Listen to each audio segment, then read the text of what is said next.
Welcome to Quavertv. I'm Quavertv. There's a difference between a battle and a takeover.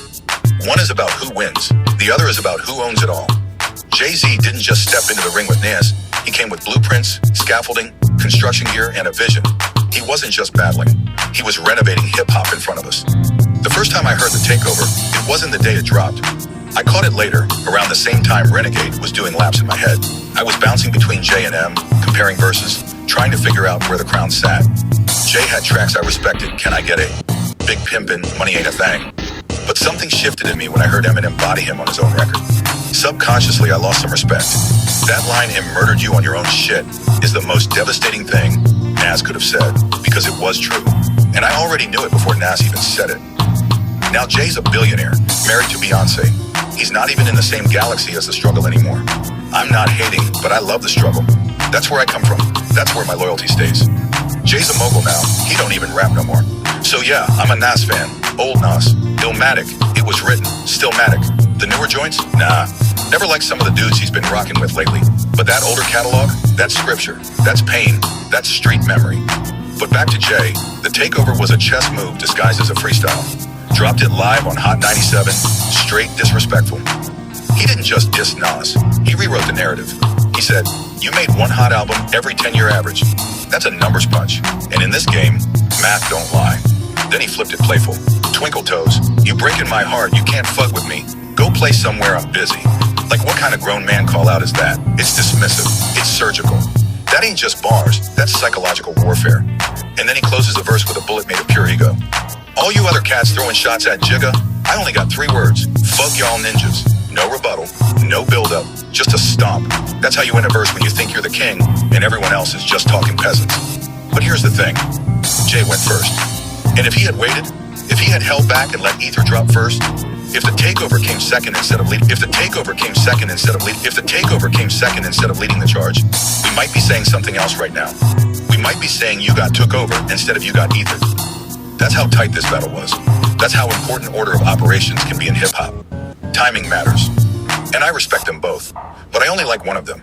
The poetry, the wounds, the grit it lives in Nas. Jay built an empire. Nas built a mirror. And I still need to see myself in this. I don't know if Nas knew he was making cinema that day. But that's what Ether is. A film. A full-length verbal motion picture with no hook needed. No dance beat. Just fury and truth in surround sound. The chorus alone, "I will not lose." That ain't just a chant. It's a war cry. But listen close, the first word of each bar in that hook is the ad-lib. "I will not lose." Like he's stomping the ground with each word. It's not background, it's foreground. You feel that echo in your chest like it was aimed at the soul of the city. And I know there were other versions, unreleased cuts, alternate takes. But the one that made it to us, that was the one. Nas came in surgical, angry but still precise, emotional but never sloppy. It wasn't wild flailing, it was a calculated purge. He was tired of the smirks, the underhanded jabs, the thrones being built on his silence. So he spoke. And the line that hit me the hardest, "You some well-wishers, friendly acting, envy-hiding snakes. With your hands out for my money, man. How much can I take?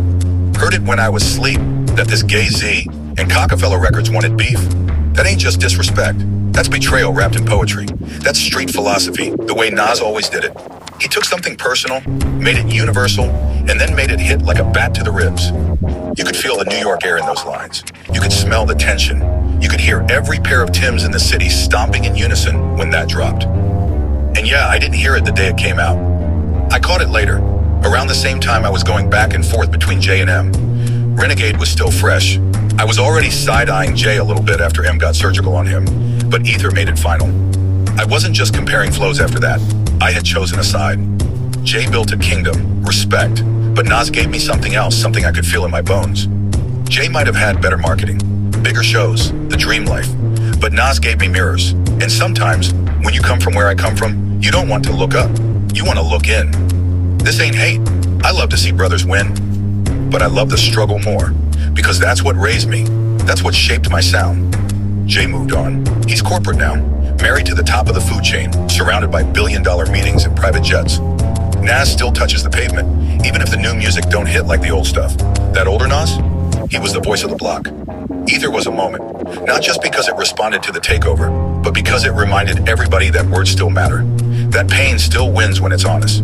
That even if you go first, you don't always go last. Jay fired the first shot, but Nas burned the blueprint. Until next time, try and enjoy the daylight.